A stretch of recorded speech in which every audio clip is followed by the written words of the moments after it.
Bonjour à vous. Oui, on est de façon virtuelle, mais n'en demeure pas moins qu'on va faire quelque chose d'extraordinaire. On va ouvrir la parole de Dieu ensemble pour découvrir son cœur, pour découvrir l'encouragement et l'enseignement qu'il a pour nous aujourd'hui. Donc, je vous invite à tourner avec moi dans Actes au chapitre 3. Actes chapitre 3. Mais avant de plonger dans ce texte-là, j'aimerais nous rappeler une grande vérité. Jésus a dit « Je bâtirai mon Église ». Quelle belle promesse! Ça fait 2000 ans que nos frères et nos sœurs participent à cette construction-là.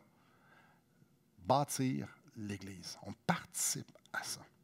Certains pourraient arriver à la conclusion qu'étant donné que c'est Jésus qui construit ce bâtiment-là, qui construit son corps, alors tout devrait être beau pour l'Église.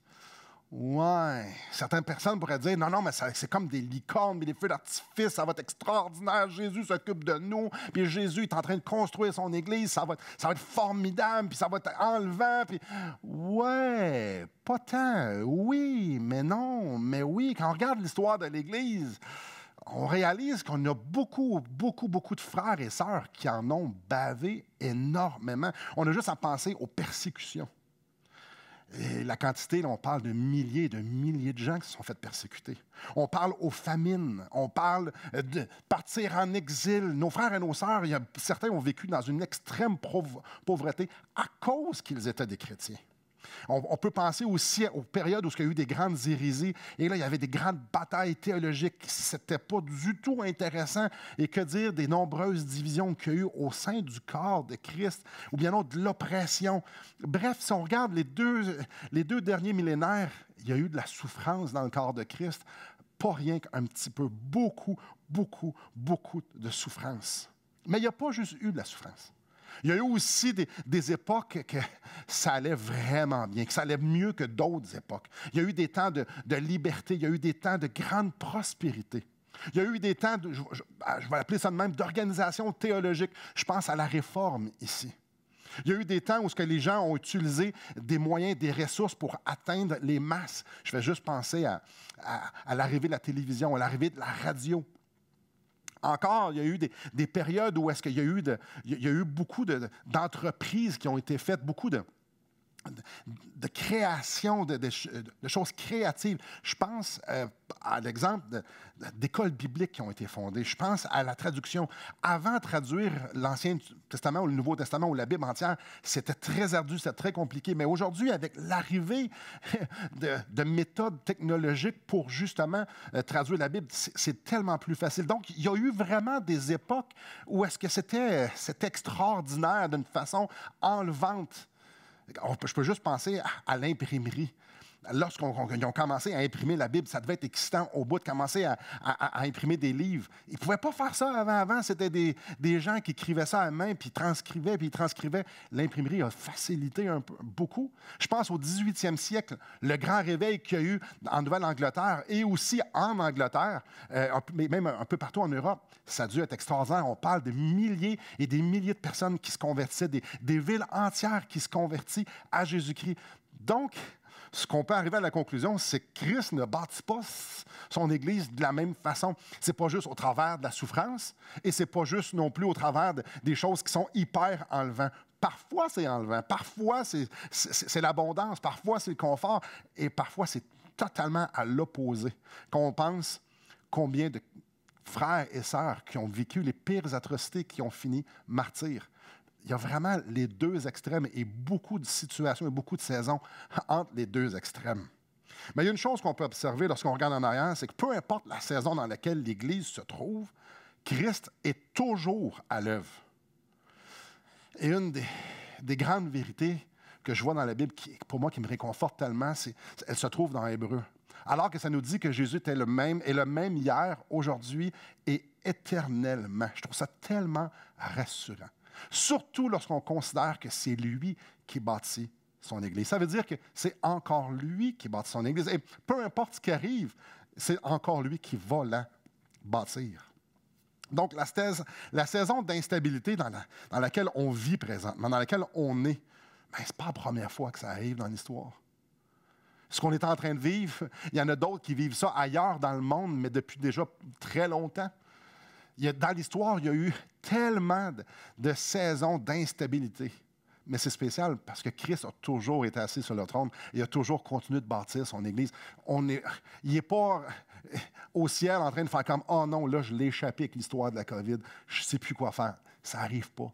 Christ est encore en contrôle présentement. Il est encore en train de diriger son Église pour la bâtir encore présentement en 2022. Il faut que je fasse attention, on a changé d'année. Aïe, aïe, aïe. Ce que je nous propose ce matin, c'est de regarder 4 situations qu'on retrouve dans Actes des Apôtres, où ce qu'on va pouvoir observer l'Église primitive, la première Église, comment ils ont réagi, eux autres, à ces diverses circonstances qui sont déconcertantes. Donc, comment eux, ils ont fait ça? Et mon but, vraiment, là, c'est de nous encourager. Comment faire lorsqu'on a l'impression d'avoir les bâtons dans les roues? Qu'est-ce qu'on fait?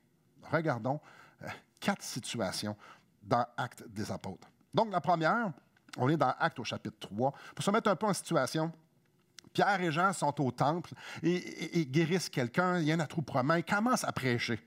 Puis là, Pierre prêche, et Pierre prêche, et Pierre prêche. Et regardez au verset 19 ce qu'il dit. « Repentez-vous donc et convertissez-vous pour que vos péchés soient effacés. » Donc, il est en train de prêcher ici le salut en Jésus-Christ. Dans le temple, gros attroupement. Regardez bien ce qui arrive, chapitre 4, verset 4. Cependant, beaucoup de ceux qui avaient entendu la parole crurent et le nombre des hommes s'éleva à environ 5000. Donc, Pierre prêche et il y a un grand groupe qui se convertit. Un grand groupe qui font comme « Mais oui, ce qu'il est en train de dire là, ça a plein de bon sens. Je veux croire en Christ. Je veux abandonner mon ancienne façon de faire pour pouvoir goûter la vie éternelle, le pardon des péchés que Jésus offre. » Dieu est à l'œuvre lors de cet événement-là. Mais il y a de l'opposition. Chapitre 4, verset 1. Tandis que Pierre et Jean parlaient au peuple, survinrent les sacrificateurs, le commandant du temple et les Sadducéens, mécontents de ce qu'ils enseignaient le peuple et annonçaient en la personne de Jésus la résurrection des morts. Ils mirent la main sur eux et les jetèrent en prison jusqu'au lendemain, car c'était déjà le soir. Quand Jésus a dit « Vous allez être persécutés à cause de mon nom », bien, il savait de quoi il parlait et il avait totalement raison. Tu ne peux pas proclamer l'Évangile sans que ça te coûte quelque chose. Tu ne peux pas dire que Jésus, c'est le seul moyen pour pouvoir être sauvé sans que ça te coûte de quoi. Parce que quand Dieu est à l'œuvre, l'ennemi n'aime pas ça. Voici ce que Pierre nous dit au chapitre 5 de sa première épître. « Votre adversaire, le diable, rôde comme un lion rugissant, cherchant qui il va dévorer. » Donc, ils ont vu Dieu agir d'une façon incroyable. Il y a eu des milliers de personnes qui se sont converties. Mais ce n'était pas si facile que ça. L'ennemi était aussi très actif. Tu ne peux pas te mettre sur le champ de bataille et penser que l'ennemi va rester les bras croisés. Non, pas du tout. Ça s'appelle un champ de bataille pour une raison. C'est parce qu'il y a une bataille. Deuxième histoire. Venez avec moi, on est au chapitre 4 maintenant. Au verset 34. Ça, c'est vraiment bizarre ou spécial comme histoire parce que ça vient mettre un peu en perspective notre façon de penser. Ça vient mettre une lumière nouvelle sur un peu comment nous on vit. Verset 34. Car il n'y avait parmi eux aucun indigent. Tous ceux qui possédaient des champs ou des maisons les vendaient, apportaient le prix de ce qu'ils avaient vendu et le déposaient aux pieds des apôtres. Et on faisait des distributions à chacun selon qu'il en avait besoin. Joseph, surnommé par les apôtres Barnabas, ce qui signifie fils d'exhortation, lévite originaire de Chypre, vendit un champ qu'il possédait, apporta l'argent et le déposa aux pieds des apôtres. Avouez que c'est spécial. Il n'y avait pas de pauvres. Les riches vendaient pour donner aux pauvres, pour qu'il y ait une équité. Donc, Dieu est à l'œuvre. Les gens ont vu à quel point c'était extraordinaire de servir Christ. Les gens ont goûté à l'amour de Christ. Il est tellement interpellé qu'on dit, on ne veut pas juste y goûter, on veut aussi la partager. On veut aussi faire connaître ce grand amour-là aux autres. Donc, on va partager ce qu'on a. Dieu a complètement changé les cœurs de ces gens-là pour qu'ils puissent justement y avoir une équité dans l'Église de Christ. Ici, le problème ou l'opposition ne vient pas de l'extérieur. C'est plutôt, ça se gâte de l'intérieur. Je veux dire, ça ne vient pas de l'extérieur, ça vient de l'intérieur. Chapitre 5, verset 1. Mais un homme nommé Ananias, avec Saphira, sa femme, vendit une propriété et retint une partie du prix de sa femme le sachant, puis il apporta le reste et le déposa aux pieds des apôtres. Pierre lui dit, Ananias, pourquoi Satan a-t-il rempli ton cœur au point que tu mentes au Saint-Esprit et que tu aies retenu une partie du prix de ton champ? C'était quoi leur motivation? Est-ce qu'ils étaient jaloux de l'attention que Joseph avait eue, ou Barnabas? Est-ce que c'était plutôt pour de l'ambition personnelle? Est-ce que c'était par religiosité? On ne sait pas c'était quoi leur motivation. Bon, on sait une chose, par exemple, c'est que l'Église a été témoin d'un beau gâchis. Ananias et Saphira mentent. Encore une fois, la raison pourquoi ils l'ont fait, on ne le sait pas vraiment. Donc, Dieu est à l'œuvre dans l'histoire ici au chapitre 4 avec Joseph et les autres qui vendent leur champ et tout ça, mais le cœur de l'homme, les tentations, ils étaient pas loin. Et eux ici, ils ont fait quelque chose de vraiment tordu. Quand Dieu est à l'œuvre, ça en sort plusieurs de leur zone de confort. Puis ça, sortir de notre zone de confort, c'est pas facile aujourd'hui, puis c'était pas facile dans leur temps non plus. Comment on réagit? C'est dur bien réagir quand on est sorti de notre zone de confort. Clairement, ici, Ananias et Saphira, ils ont complètement manqué le test. On continue. Chapitre 6 de Actes. En peu de temps, il y a eu un gros boom dans l'Église de Christ. Là, on parle de milliers de personnes qui se convertissent. On parle d'une fois 3000, une autre fois 2000. Il y avait des milliers de personnes qui se convertissaient. Et ici, là, ce n'est pas 5 ans après, là, en très peu de temps. Donc, l'Église grandit incroyablement en très peu de temps. Là, on fait comme « Wouhou, c'est extraordinaire! » Aïe, aïe, regardez au verset 1. En ce temps-là, le nombre des disciples augmentait. Ça augmente. Là, ça l'excite tout le monde. Oui, non, pas tant. Pas tant. Oui, voir des conversions, super, mais ça peut amener aussi certains malaises. C'est pas parce que Dieu bénit la prédication de la parole de Dieu. C'est pas parce que Dieu fait quelque chose d'incroyable que le monde ne commencera pas à chialer. C'est pas parce que Dieu est à l'œuvre que les critiqueux arrêtent de critiquer. Non, pas du tout. Ici, l'opposition, ce n'est pas le péché. L'opposition, ce n'est pas du monde de l'extérieur. L'opposition, ici, le problème, c'est un problème de logistique. Je lis le reste du verset 1. Les Hellénistes murmurèrent contre les Hébreux parce que leurs veuves étaient négligées dans la distribution qui se faisait chaque jour. Il y avait trop de monde. Vous imaginez? Il y a eu trop de conversions. Ils ne savaient plus comment gérer l'Église. Il y avait des ressources, il y en avait-tu assez? Comment ils les distribuaient, les ressources? C'était mal fait. Je nous rappelle, qui est à la tête de l'Église? Là, présentement, là, alors qu'on est dans Acte 6, là, ceux qui sont à la charge de l'Église, c'est les apôtres de Jésus. On s'entend, là. L'élite de l'élite. Et ces gars-là sont dépassés par les événements. Il y a tellement de monde qui arrive, il se passe tellement, il faut tout gérer tout ça. Puis là, il faut prendre soin des pauvres aussi, il faut prendre soin. Ça ne fonctionnait pas. Imaginez, l'Église était chaotique. Chaotique, même s'il y avait des milliers de personnes qui se convertissaient. On est dans le trouble. Quand Dieu est à l'œuvre, ce n'est pas toujours parfait. Quand il faut évoluer avec Dieu, parfois, ça peut être dur à suivre. Ils ont eu un problème de croissance. Les besoins n'étaient pas tous comblés. Il y avait du monde qui n'était pas content. Ça murmurait. Il y avait un sérieux problème de logistique. En fait, les apôtres ont échappé la balle. C'est spécial de penser ça, hein? Pierre, Jean, Jacques et compagnie, ils ont échappé la balle. C'était plus grand qu'eux. Les apôtres ne l'avaient pas vu venir. Pourtant, Dieu est en train de bénir. On va y aller avec la 4e circonstance. On va y aller dans Actes chapitre 10. Corneille. Corneille, on voit ça au verset 3 du chapitre 10. Vers la 9e heure du jour, il vit clairement dans une vision, on parle de Corneille, un ange de Dieu qui entra chez lui et lui dit « Corneille ». Les regards fixés sur lui et saisi d'effroi, il répondit « Qu'est-ce, Seigneur? » Et l'ange lui dit « Tes prières et tes aumônes sont montées devant Dieu et il s'en est souvenu. » Dieu veut sauver Corneille. Mais quand Dieu veut sauver quelqu'un, ben, il se manifeste à lui, il se révèle à lui. Regardez au verset 5. Envoie maintenant des hommes à Joppé et fais venir Simon, surnommé Pierre. Là, Corneille, tu vas envoyer chercher Pierre, parce que Pierre, lui, va t'expliquer l'Évangile. Pierre va t'expliquer tout ce que j'ai fait pour que tu puisses être sauvé. Et c'est exactement ce qui est arrivé. Pierre est allé voir Corneille et lui expliquer l'Évangile, et c'était extraordinaire. Si on va voir le verset 47, alors Pierre dit, peut-on refuser l'eau du baptême à ceux qui ont reçu le Saint-Esprit aussi bien que nous? Corneille s'est converti. Est-ce qu'on va lui refuser le baptême? Et non, il a reçu le Saint-Esprit. Ben non, on ne peut pas. Il ordonna qu'il soit baptisé au nom du Seigneur. Sur quoi? Il le prièrent de rester quelques jours auprès d'eux. Dieu sauve. C'est extraordinaire. Dieu a sauvé Corneille.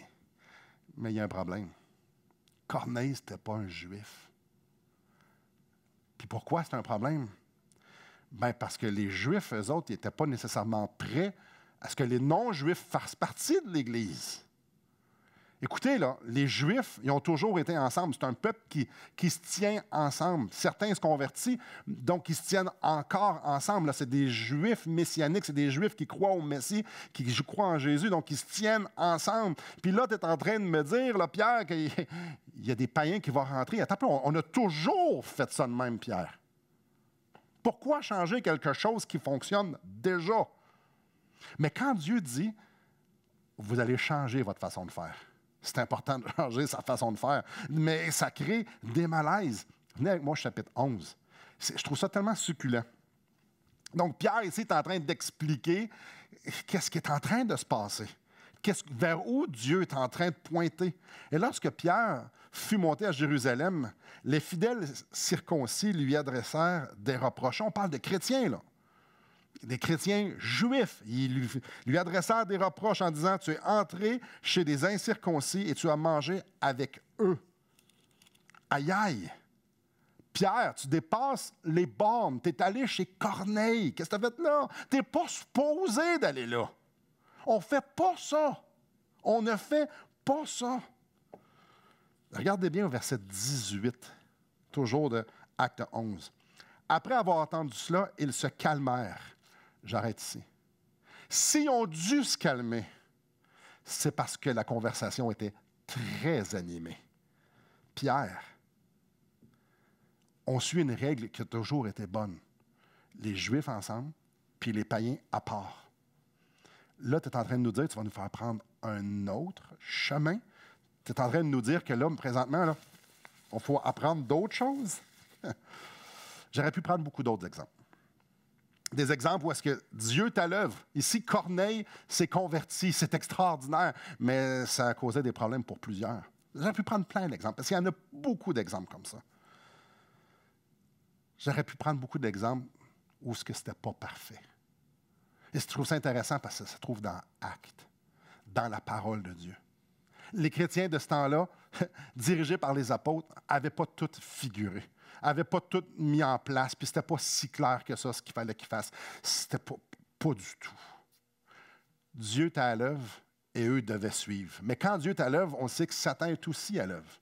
Puis quand Dieu est à l'œuvre, bien souvent, ça nous sort de notre zone de confort et notre chair n'aime pas vraiment ça. Quand Dieu est à l'œuvre, souvent, ça vient rentrer en conflit avec ce qu'on pense qui devrait arriver. C'est pas toujours facile de voir Dieu à l'œuvre. Oui, c'est grandiose, mais ça nous met dans des inconforts. Et on vient de le voir pendant quelques minutes, ici, avec ces 4 histoires-là. Maintenant, j'aimerais ça qu'on regarde comment ils ont réagi avec la circonstance que Dieu leur a mis devant eux. Comment ils ont réagi. On retourne au chapitre 4. Donc, on va prendre les 4 mêmes histoires, puis on va regarder comment les gens ont réagi, qui devrait nous encourager, comment nous autres aussi, on devrait réagir. Donc, on se rappelle, Pierre, Jean, temple, ils prêchent le message de salut, il y a plein de gens qui se convertissent, on pourrait dire l'élite religieuse les met en prison.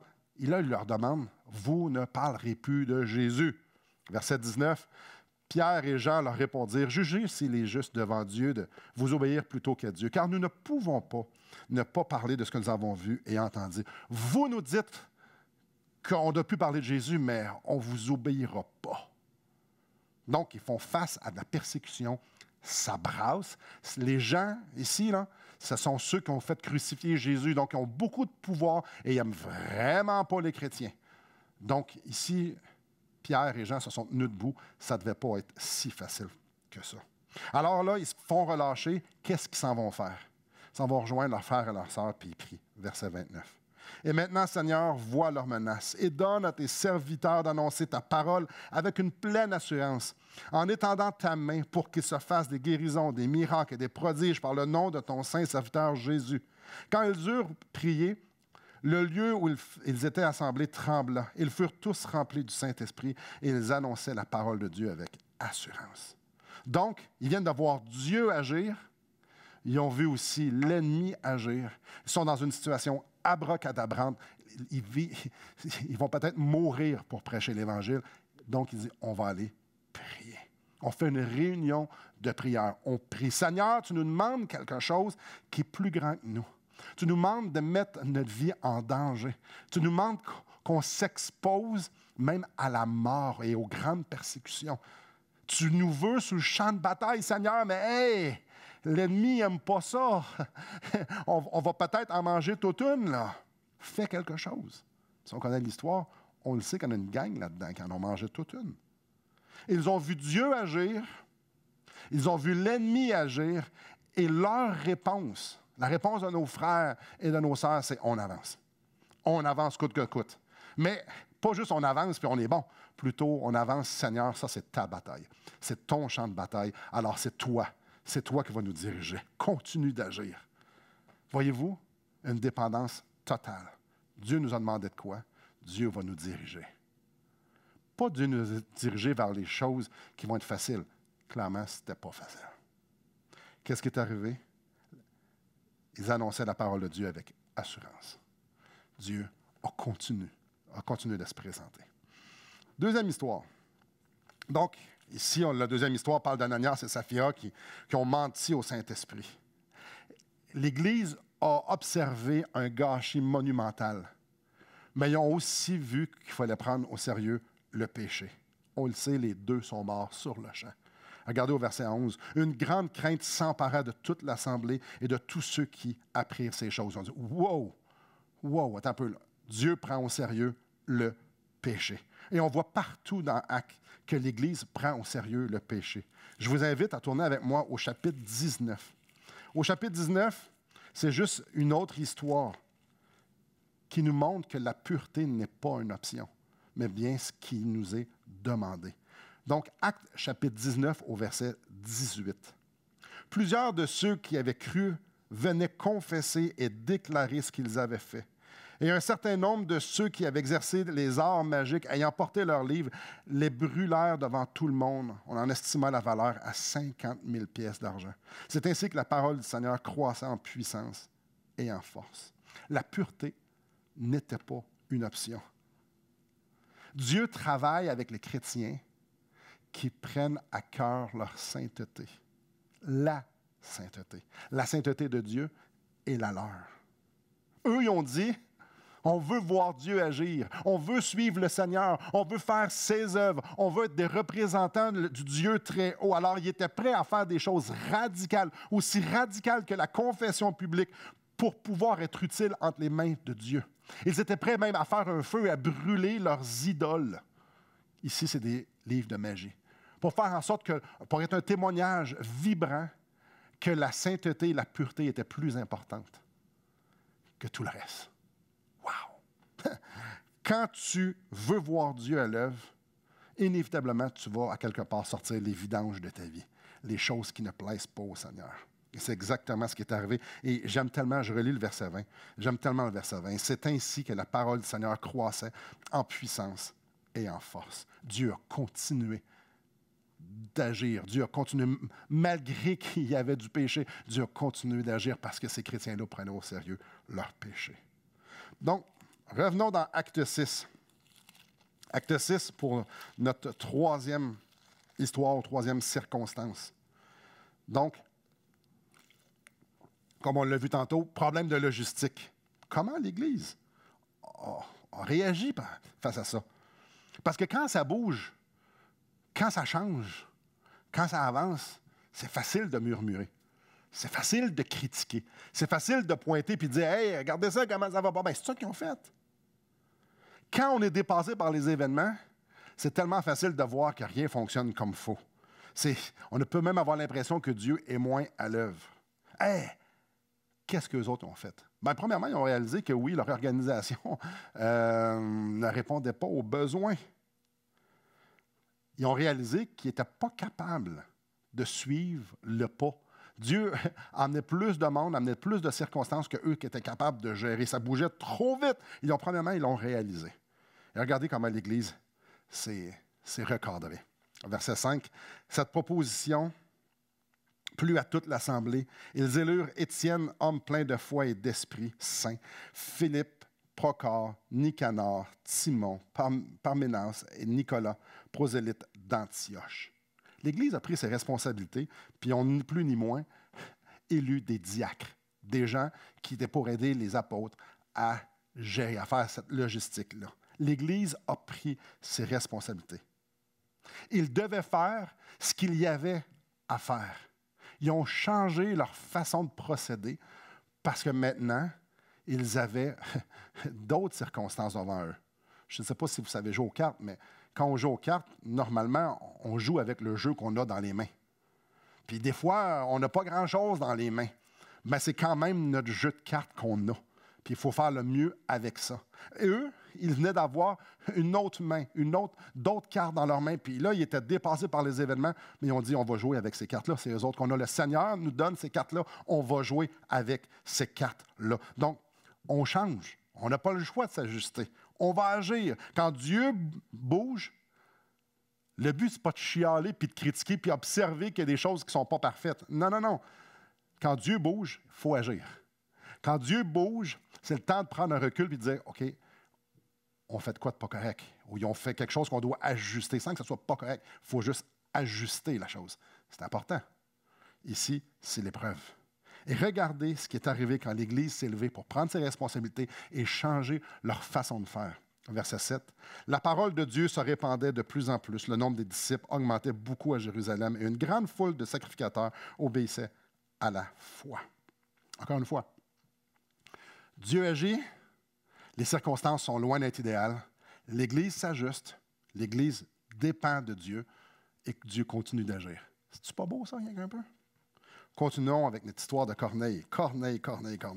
Et là, celle de Corneille, pour nous, étant nous des païens ou des gentils ou des gens qui sont des non-juifs, on a de la misère à comprendre un petit peu. Mais c'est important de se remettre dans les souliers de l'Église. Attends un petit peu. Eux, ils voyaient, se sont fait éduquer toute leur vie que les païens, c'est des chiens, que les païens, c'est des idolâtres, que c'est des gens qui non seulement n'iront pas au ciel, mais qui n'ont même pas de place dans nos vies. On ne devrait même pas avoir quelconque communion avec eux. Mais là, ils sont devant les faits accomplis. Il y a un païen qui a reçu le Saint-Esprit. Et il faut qu'il fasse quelque chose avec ça. Inévitablement, ils doivent changer leur manière de faire, changer leur manière de faire. S'il n'avait pas changé, si Pierre n'avait pas été flexible, si Pierre ne s'était pas ajusté, qui aurait parlé à Corneille?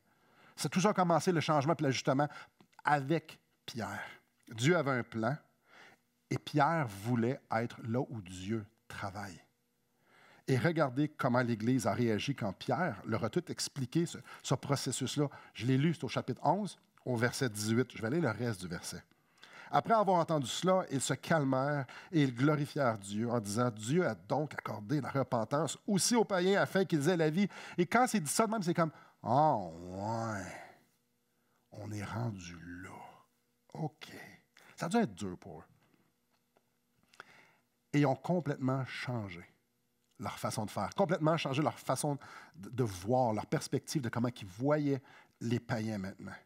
Ils ont dû changer d'idée sur ce qu'ils avaient toujours cru. C'est dur. Ils ont changé d'idée parce qu'eux aussi voulaient être là où ce que Dieu est à l'œuvre. Ils ont été sensibles. Dieu, tu ouvres la porte aux païens. OK, on doit changer notre façon de penser. On doit changer nos façons de faire. OK, tu veux travailler de même maintenant, Dieu? OK, c'est beau. Et c'est après ça que l'Évangile a commencé à être prêché aux païens un peu partout sur la terre, et jusqu'à venir jusqu'à nous. Et c'est intéressant de voir l'histoire en arrière de ça. Si les gens ne s'étaient pas ajustés, si les gens n'avaient pas suivi Dieu, si les gens se seraient plutôt battus contre ce que Dieu voulait faire, on n'aurait peut-être pas l'Évangile aujourd'hui. Mais au contraire, nos frères et nos sœurs, tout au long de l'histoire, on dit, Seigneur, coûte que coûte, on va te suivre. Coûte que coûte, on va être à l'œuvre où ce qui est à l'œuvre.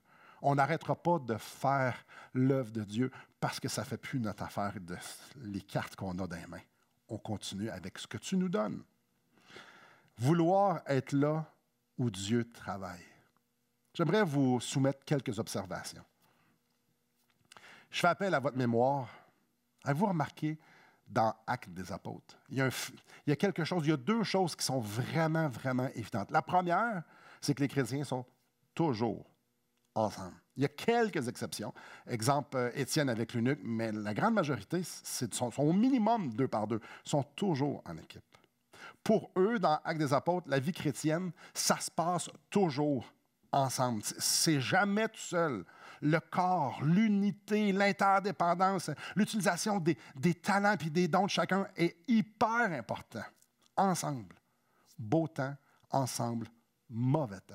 Ensemble dans les persécutions, ensemble dans la liberté. Ensemble dans la disette, ensemble dans la prospérité. Toujours ensemble. La deuxième chose qui saute des pages lorsqu'on lit Actes, c'est qu'ils sont souvent ensemble pour prier, pour pouvoir aller à Dieu. Ensemble, unis devant Dieu, pour dépendre de Dieu. Ensemble. La vie chrétienne, ce n'est pas l'histoire de vivre ça seul. On a besoin des autres. On a besoin non seulement des autres, on a besoin qu'ensemble, individuellement, puis ensemble, on se présente devant Dieu. Quand tu es proche de quelqu'un, tu es sensible à ses besoins. Premièrement, tu les connais parce que tu es proche, mais tu es aussi sensible parce qu'il y a une relation qui commence à se former. Tu es aussi conscient de ses forces et de ses faiblesses, de ses limitations et des belles choses que Dieu veut faire au travers d'elle. Quand on est ensemble, on va partager les joies, on va partager les peines. C'est normal parce qu'on est là. C'est pour ça que c'est important d'être ensemble. Quand tu es proche de Dieu dans la prière, ben c'est simple. Tu vas être à l'écoute de ce qu'il veut pour toi.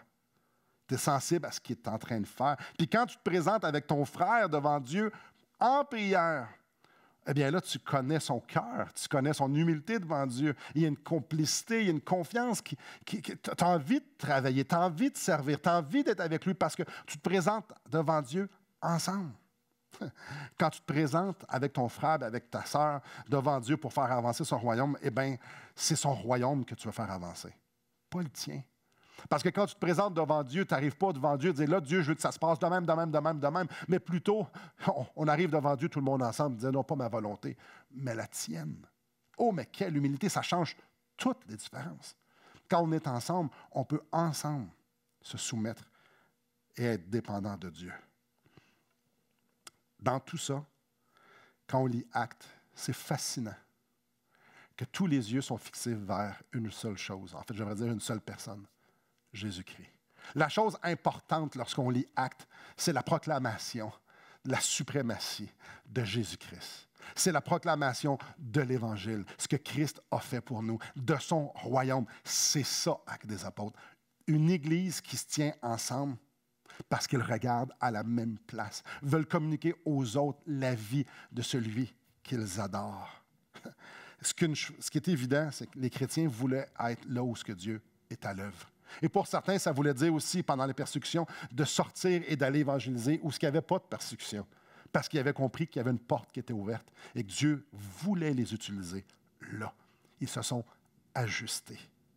Que ce soit dans l'attaque, que ce soit dans les persécutions, dans les inconforts, dans les ajustements, dans les incompréhensions, tout le temps, l'Église était ensemble pour faire ce qui devait être fait. Et la première chose, c'est d'être ensemble pour célébrer la gloire, sa gloire. En conclusion, soyez assurés d'une chose, c'est que Dieu, Christ, est à l'œuvre maintenant.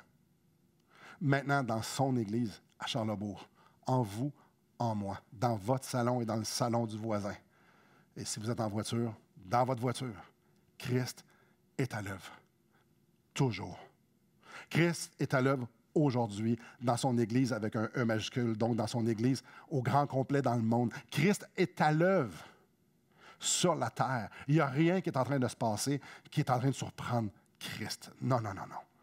Il est à l'œuvre. Et ça, c'est juste extraordinaire. C'est une promesse. Je vais bâtir mon Église. Elle ne se bâtira pas tout seul. Ils n'ont pas besoin d'être créatifs. C'est lui qui va la bâtir. Et il est le même hier, aujourd'hui, éternellement. Comme il l'a fait depuis 2000 ans, il continue à le faire aujourd'hui. Ce n'est pas parce qu'on est inconfortable, puis on l'est, que Dieu est moins à l'œuvre.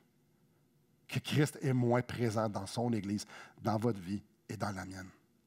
Et savez-vous une chose, c'est que si Christ est à l'œuvre dans son Église puis dans vos vies, bien Satan aussi est à l'œuvre. Satan n'aime pas du tout que son Église veuille se coller ensemble pour pouvoir adorer et avancer. Satan ne veut pas qu'on s'ajuste, pas du tout. Non seulement Satan est à l'œuvre, notre chair est également à l'œuvre. Parce que si Dieu est en train de bouger, ça veut dire qu'il est en train de nous faire sortir de notre zone de confort probablement. Et ça, c'est jamais le fun. On aime, nous autres, avoir de la sécurité et on veut que ça ne change pas. Mais si on regarde depuis 2000 ans, il y en a eu des millions de changements. Selon les cultures, selon les époques, selon la démographie, selon la géographie, il y en a eu plein de changements, plein d'ajustements, plein de bouleversements. On n'est pas dans la pire époque dans l'histoire de l'humanité. Mais on est dans une époque, nous aussi, qu'il faut s'ajuster. Ça veut dire que si Dieu est à l'œuvre, que tout notre confort religieux est également mis à l'épreuve. Parce que, comme j'ai dit, on l'a toujours fait l'Église de la même façon. Alors, si on change ça, yes, c'est difficile. C'est dur d'être sur Zoom. On est habitué de faire autrement. Assurément. Si Dieu est à l'œuvre, ça veut dire qu'on fait face à de nouvelles réalités. Vacciné, pas vacciné. Passeport vaccinal. La haine qui est en train de prendre la place dans notre société. Ça, c'est la nouvelle réalité. Chose qu'on n'était pas habitué et chose qu'on ne connaissait pas au Québec en 2021, ni en 2020 non plus. L'unité, mes chers frères et sœurs, de notre Assemblée est sous attaque. Et là, je ne pointe pas personne. C'est une réalité. Les jugements sont là. Les critiques sont là. Les jalousies sont là. Les attentes sont là. Les nouvelles façons de faire ne plaisent pas à beaucoup de gens. Non, moi le premier. J'aime bien mieux prêcher à des gens que de prêcher à la caméra, je peux vous le dire. Ouais. Notre réalité a changé. Peut-être que vous n'êtes pas conscient. Faites-moi confiance. Ça brasse. Ça brasse pour vrai. Peut-être que vous en êtes pleinement conscient puis vous dites « oui, ça brasse ». Puis ou « non, j'aime pas ça ». Puis ou « non, je le vois pas ». Ou « oui, je le vois ». Satan, notre chair, tout ce qui est corrompu dans notre monde nous pousse à mal réagir aux nouvelles circonstances, que ce soit de l'intérieur ou de l'extérieur.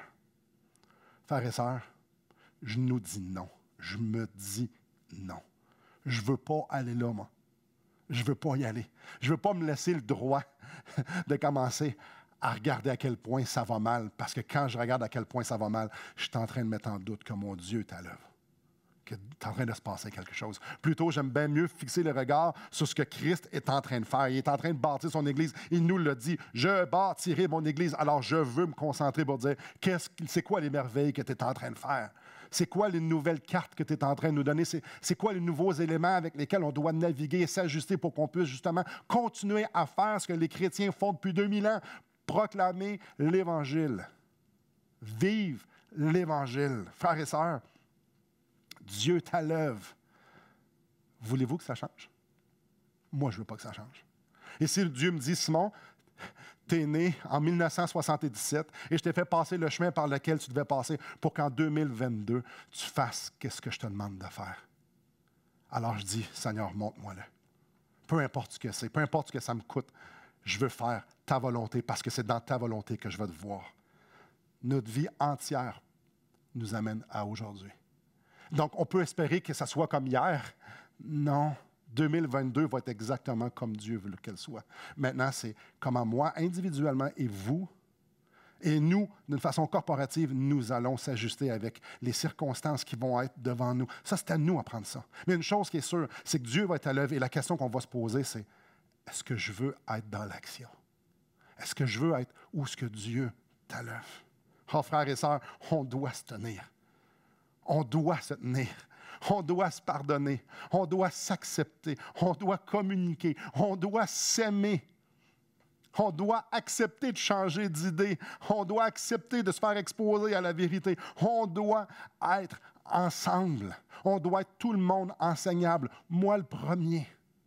Oh, combien on a besoin que l'Église se tienne ensemble. Parce que si on n'est pas unis, on va se faire manger tout cru par notre chair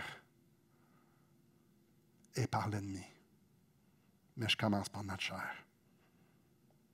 Mais si on se lève, puis si on se colle ensemble, si on sort les poubelles de nos vies parce que le péché, c'est sérieux, si on se lève puis on se met ensemble devant Dieu pour pouvoir dépendre de sa direction, si on se place où ce que lui est et ce qu'il est en train de faire, de la façon, on va voir des merveilles arriver sous nos yeux, comme ils ont vu des merveilles dans Actes et comme depuis 2000 ans, nos frères et nos sœurs voient des merveilles. Et ça inclut voir nos enfants être persécutés et ça inclut aussi des grands temps de liberté, des grands réveils et aussi des temps de disette.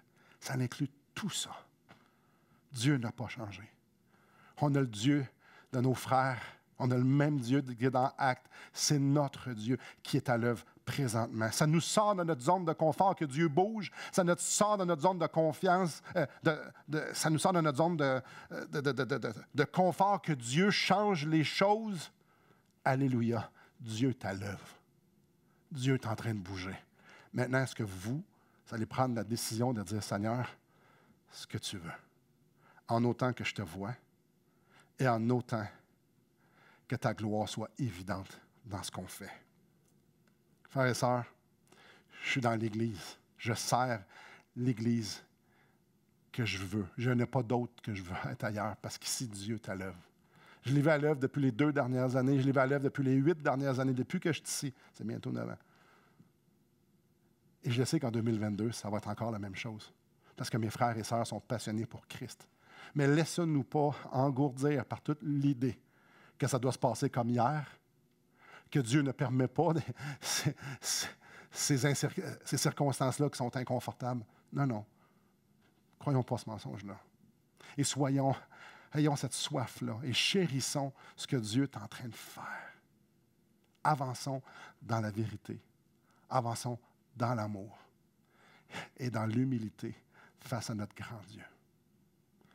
Et sur ce, chers frères et sœurs, que Dieu vous bénisse.